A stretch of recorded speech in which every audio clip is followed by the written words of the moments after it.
vocês e um ótimo dia também para o Guga Almeida, que já está aqui com a gente todos os dias nessa quinta-feira. Muito bom dia, Guga Almeida. Tudo em ordem? Bom dia, Felipe. Bom dia, pessoal. Tudo em ordem, tudo em ordem. Faltando só um pouquinho de energia nesse mercado, né? Ele está ainda um pouco desanimado, faltando aquele nosso trigger que possa estimular aí, quem sabe, os investidores estrangeiros voltarem para a nossa bolsa e isso fazer com que a nossa bolsa possa chegar num patamar aí mais elevado e traga novamente o otimismo por parte dos investidores, pessoas físicas, né? Eu estava vendo hoje um post aqui no Instagram do analista-chefe da XP, comentando sobre o indicador da XP em relação ao apetite da pessoa física em manter posição em bolsa. E ele tem mudado, né? Ou seja, as pessoas começam a ficar incomodadas com esse fato da nossa bolsa já estar aí há 3 meses, né, ou um pouco mais, em um processo de correção sem buscar novas máximas. Então isso gera um desconforto, né, e faz com que a gente também tome decisões equivocadas sobre investimento. Pois é, Guga, pessoa física sem muito apetite aí para a bolsa, investidor estrangeiro tirando dinheiro, né? A gente viu aí os números que foram divulgados das últimas 15 sessões, o estrangeiro retirou em 10 delas, né? Então, aparentemente a bolsa aqui está precisando desse gatilho, está precisando dessa energia, dessa atração aí para poder trazer todo mundo de volta, crescer, ficar um ambiente um pouco menos hostil, né, Guga? Com certeza, Felipe, com certeza. Eu estou nessa expectativa, né? Acaba que, mais uma vez, o nosso foco tem que ser direcionado para o que vai acontecer em Brasília. Espero que isso aí se desenrole até o final do nosso ano, para que volte esse apetite, volte essa sensação positiva e que a gente volte a ter aquela experiência, não no sentido fora mercado, né, mas sim aquela experiência positiva e gostosa do mercado que a gente teve no final do ano passado e também no final do ano de 2019, virada para 2020. Pois é. Ô Guga, então último dia do mês, estou até perguntando assim, setembro vai deixar saudade? O que a gente pode prever aí, o que você pode projetar para esse último dia do mês aí para a gente? Vamos lá. Geralmente o último dia do mês, né, a gente tende a ser um pouco mais pacífica a coisa, tá? Vamos ver como esse aqui vai ser pacífico. Começando pela nossa análise aqui pelo Ibovespa, como sempre, né, acho que sempre a gente tem que fortalecer o nosso cenário mais macro, né, a nossa visão mais macro. A gente está aqui abaixo dos 112.200 pontos. Ontem o Ibovespa chegou a trabalhar nas suas máximas no 112.028, tá? Então não chegou nos 112.200 pontos. Eu gostaria que a gente tivesse um pouco mais de força e trabalhássemos aqui acima dessa região, tá? Se vocês tiverem, eu acho que todo mundo está sentindo, né, uma sensação um pouco mais pesada do mercado, né? Tanto a nossa alta que nós tivemos aqui no final de agosto, quanto essa alta que nós tivemos aqui na metade de setembro, quanto essa alta que a gente teve aqui no final de setembro, todas as três, elas não chegaram em patamares de estruturas de expansão, quando a gente olha pela geometria comportamental, ou seja, o tanto que a alta foi em relação à última tendência de baixa, ela não quebrou, né, essa inércia de correção, essa inércia que nós temos de ajuste dos mercados, tá? Então, se tem uma expectativa de que em algum momento as coisas vão mudar, mas enquanto elas não mudarem, enquanto o mercado de fato não sinalizar esta mudança, e ele vai sinalizar com uma mudança do apetite dos investidores, tá? A gente não tem aí um novo fluxo de compra. Então, as altas, elas são muito pontuais, né? Eu venho conversando isso já com o pessoal há algum tempo, né? Que as altas de curto prazo, elas estão bem pontuais até que a gente tenha essa sinalização de que, opa, as coisas de fato mudaram, tá? Mas só para também não ficar aqui só com o olhar negativo, o olhar pessimista, tá, Felipe? O que eu enxergo, caso a gente tenha aqui uma movimentação de alta, seria voltar ali para os 117 mil pontos, 116 alto, né? 116.900 para 117 mil pontos, podendo chegar a 119 mil pontos. Esse seria o meu melhor cenário, não para hoje, obviamente, eu até comentei semana passada, eu vinha falando que essa semana seria uma semana mais travada, né? Eu já vinha falando sobre isso, já vinha alertando aqui no nosso pre-market sobre essa possibilidade, que a gente teria uma semana mais travada, mas por exemplo, se eu tiver um otimismo para o início de outubro, o que eu estou enxergando para esse outubro? Seria essa possibilidade de nós trabalharmos aqui nesta região. Para hoje, Felipe, tá? O que eu enxergo aqui para hoje, tá? É esse cenário aqui, ó.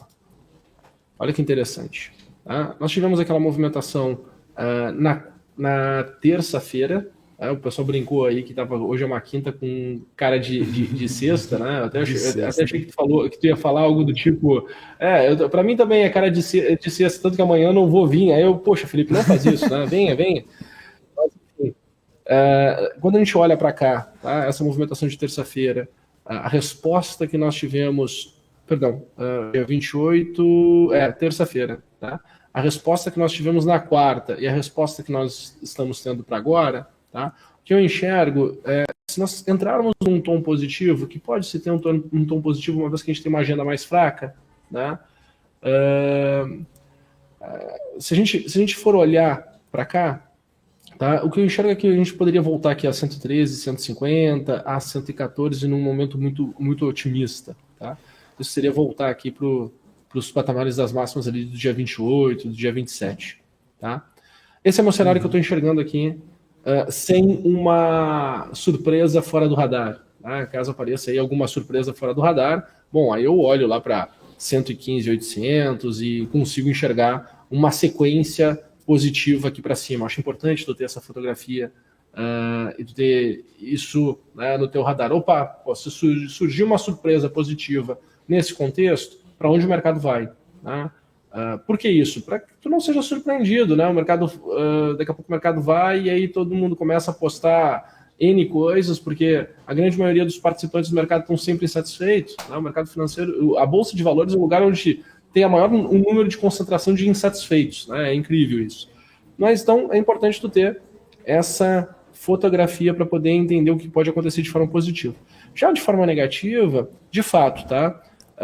Essa região aqui entre 110 e 400 até 110 e 200 é uma margem ali pequenininha, né, apertada. Mas o que mostra que naquele patamar de preço a gente vai ter uma concentração maior de ordens, caso o mercado vá para esse patamar de preço, caso ele vá para essa região. Tá? Ali eu acho que tem uma briga muito forte. É o último estágio no curto prazo de ter uma esperança de alta um pouco mais intensa. Tá? Caso a gente venha a perder esse patamar de preço, acho que as coisas começam a se deteriorar. A gente tem uma amplitude maior de oscilação do mercado, tá? Em seguida. Ele tende a dar uma desacelerada quando a gente chegar perto das mínimas ali do dia 20, mas depois volta a acelerar e aí o tombo tende a ser um pouco mais intenso. Tá? Então, aqui acima desses 110.500, principalmente, tá? Que é os 450, eu tenha, né, a possibilidade para se desenvolver nesse cenário. Então eu fico esperando, fico ali monitorando algo positivo que possa vir a acontecer. Tá? Estrategicamente, olhando para o cenário, olhando para essa fotografia de agora, a minha sugestão aí para todos os nossos telespectadores é que foquem nessa fotografia, foquem nesse cenário que vai ser um bom mapa, né, para poder traçar suas estratégias. Maravilha, Guga. Ô Guga, vamos aproveitar que você está no gráfico aí, pedir para você dar uma olhadinha em Banco Inter, porque nos últimos dias aí, nos últimos pregões, a gente tem visto uma forte movimentação do banco. Tem notícia que sai, tem notícia que não sai, não confirma. O que você está vendo aí para Banco Inter, ô Guga? Tem notícia que sai, tem notícia que chega, e assim vai indo, né? Vamos lá, deixa eu remover todos os desenhos para que a gente possa pensar juntos aqui, tá? A gente vinha na euforia do Banco Inter também, em função de toda essa pegada tech, né? Tem que pensar o seguinte, cara, qual é o perfil do investidor e qual é o apetite do investidor no tempo em relação a um determinado ativo, tá? Então, quando tu começa a entender que os investidores, eles, com as suas características, eles têm apetite a risco em momentos diferentes, tu começa a entender como é que funciona todo esse fluxo, tá? Quando a gente olha para o Banco Inter, estava difícil de tu dizer que não vou olhar para as próximas projeções de alta. Tá? Fica difícil de tu falar isso. Por quê? Porque ele vinha aqui no rally, se tu for analisar, ele sai da região aqui de R$16 ali em novembro do ano passado, pô, e chega a 86. Tá? Se tu for pensar aqui em toda essa variação que tu tem, tu vai ter ali uma variação que foi... Ficou aqui na frente, ó. Tu vai ter uma variação de 420% em 260 dias corridos, 175 pregões. Pô, quem é que não gosta de participar de algo assim, né? Todo mundo gosta. Então fica difícil, porque no meio do caminho tu vai enxergando várias situações onde, ok, o mercado ele atingiu um determinado nível de equilíbrio, só que o apetite por parte dos investidores e a necessidade de alocação de capital faz com que o mercado vá para um patamar ainda mais acima. Então é importante tu ir medindo, né, e percebendo como é que vai acontecendo essa mudança de comportamento do mercado que a gente vai medindo na volatilidade. De olho, né, assim, só de tu olhar, tu já consegue pegar. O legal do gráfico é que tu consegue pegar todos esses dados, todas essas informações, e conforme tu vai passando mais tempo na frente deles, né, tu vai começando a ter as interpretações do mercado. É notável que entre o período 13 de maio deste ano e o dia 19 de maio também deste ano, aqui tu teve uma mudança de comportamento dentro de toda essa tendência de alta que nós tivemos. Tá? Foi o período onde tu teve a maior oscilação negativa. Então, aqui tu tem um sinal de alerta. Tá? Nota que o apetite dos investidores era tão grande nesse período que em poucos dias, tá, ele retoma quase que toda a oscilação negativa que se teve. Então também tu tem aquela percepção, né? Puxa, caiu, é uma oportunidade de compra. Tá? Não é à toa que depois cai, faz a última movimentação de alta. Só que aqui tem uma mensagem muito interessante, tá, Felipe? Nessa região aqui, ó, para o pessoal entender. Essa região a gente tem uma mensagem muito interessante. Por que tem uma mensagem interessante? Aqui quando primeiro porque a gente vinha numa tendência de alta. Tá? Se tu olhar outros mercados com comportamentos parecidos, tem a mesma estrutura, tá, de comportamento que a gente consegue identificar sinais de inversão de tendência. Quando tu olha para cá, e aí tu utiliza para medir, né, como é que foi a amplitude da alta versus a amplitude da baixa. Quando tu olha para cá, deixa eu botar aqui numa escala logarítmica. Uhum. O que nós temos aqui no Banco Inter? Eu não estava numa escala logarítmica. A escala logarítmica é importante para a gente conseguir entender a variação percentual ao longo do tempo. Tá? Quando tu olha para cá, olha só que interessante. Tu tem essa queda aqui do mercado, certo? Depois a primeira alta, a gente vem aqui para um nível que fica aqui, né? A cotação entre 78% e 90%, né? 80% e 90%. A gente vem aqui e o mercado fica 3 dias fazendo máxima nessa região. Tá? Que é uma região bem importante, porque ela não faz novas máximas, tá? Mas é muito próximo das máximas que tu estava tendo até então, historicamente. O mercado ele cai numa velocidade muito mais lenta do que ele tinha tido a primeira queda, muito mais lenta do que a velocidade que nós tivemos de alta, e depois a gente tem a última etapa de alta. Só que essa última etapa de alta, ela não chega num patamar que eu chamo na geometria comportamental de estrutura de expansão. Por que é importante vir para cá? Né? Porque tu muda novamente a narrativa do mercado.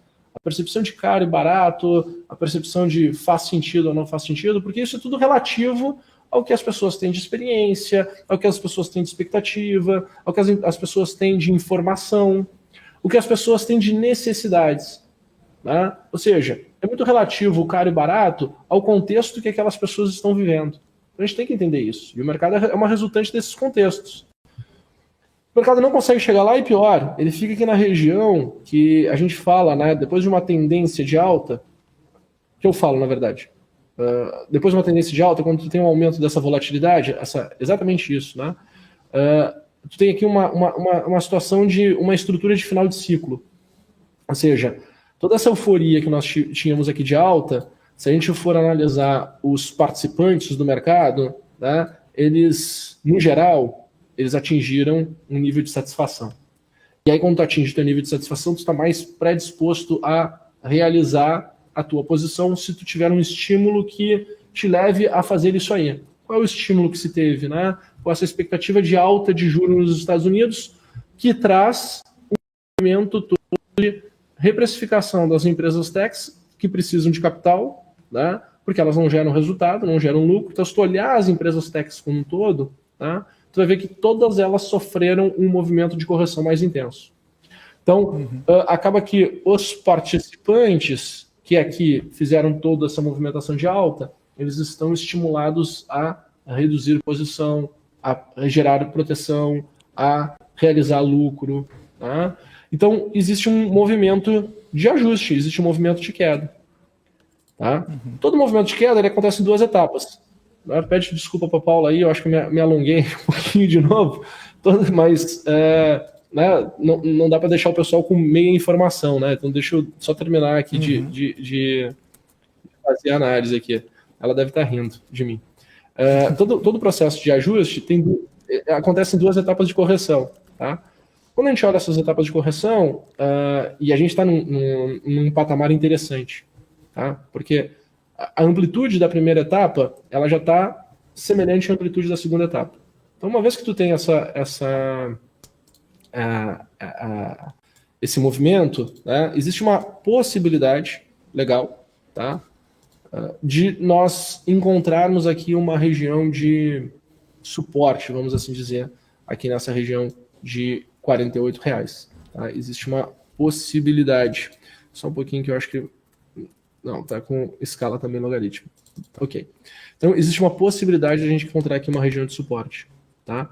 Caso não consiga, vamos imaginar que o mercado ele fique, as coisas fiquem um pouco mais transparentes no sentido Estados Unidos vai aumentar juros.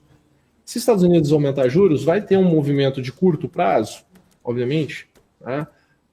De mais pessoas vão se convencer que de fato precisam realizar alguma posição, as expectativas mudaram e tudo mais, e aí gera uma intensidade que pode fazer com que essa correção ela fique ainda mais intensa. Tá? Mas entre 48 e 47,50 existe uma grande possibilidade de Banco Inter encontrar aqui uma região de suporte, e aí a gente precisa ver se ela vai reagir positivo aqui, e a gente vai ter alguns sinais de enfraquecimento da tendência, que a gente precisa utilizar alguns outros indicadores, como é o caso aqui do meu indicador que eu uso como Trix, como uma média, que por hora está apontando que ainda está pesado. Tá? Então, se eu tiver uma reação positiva agora de curto prazo, ela ainda não é sustentável, ou seja, ela não consegue se manter. Então, a gente vai ter ainda...